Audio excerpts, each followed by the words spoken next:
So I wanted to touch on physical training in this lesson because truly the sooner you get that you get started with this, the better. So the best training for backpacking is backpacking, ideally in the location of your intended trip, but obviously that's not always going to be possible due to geographical constraints, time constraints. No one really has time to go backpacking for like 8 hours a day to train. So you still want to find a way to get your body ready for the rigors of walking all day with a pack on. And just before we dive into this section, just to note, I'm not a personal trainer. This is not like a training prescription of any sort. What I'm going to cover tonight is intended to provide you with ideas to help you formulate your own training plan. And essentially what I'm going to tell you is how I would think about training, or how I do think about training, I should say.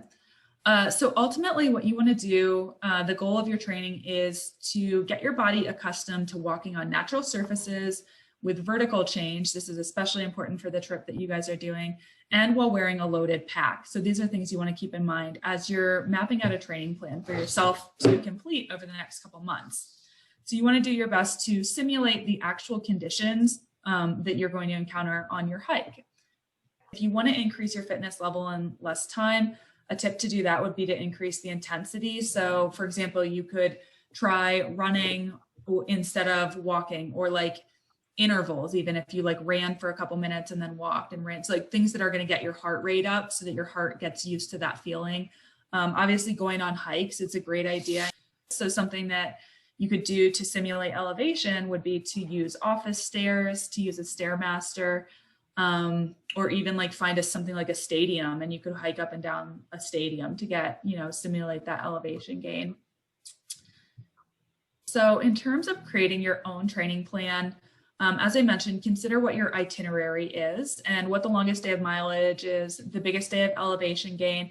And my recommendation would be to hike at least that distance and elevation gain, or at least 80% of that before the actual date that you guys are going to be at the Grand Canyon. So in terms of making your own training plan, it'll depend on your baseline fitness level, so where you're starting at from right now.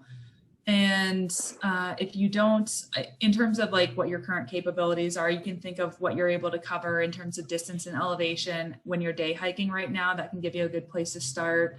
If you don't have those numbers yet, you can just start paying attention as you start doing your training hikes and just noticing what you're capable of. And that's important to take note of your baseline so that you don't overdo it and do too much too quickly. Because if you increase too quickly, you're going to put yourself at risk for overuse injuries. So my suggestion would be increase mileage gradually, ideally no more than like 10 to 15% per week.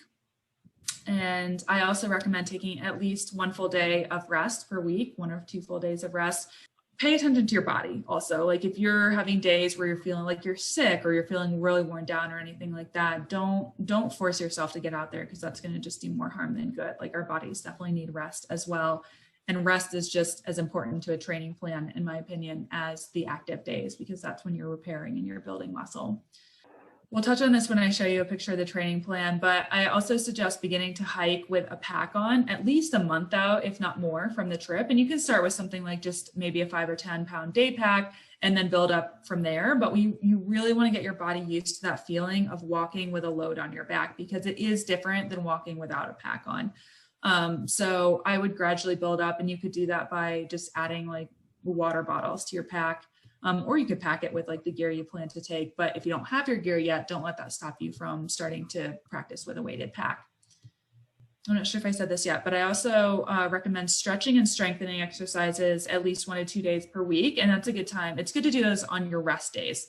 And I was talking with Pam, who is a physical therapist, and I asked her if she had recommendations on strengthening exercises that would be ideal for hikers. And she had some really great suggestions. She recommended focusing on core and legs.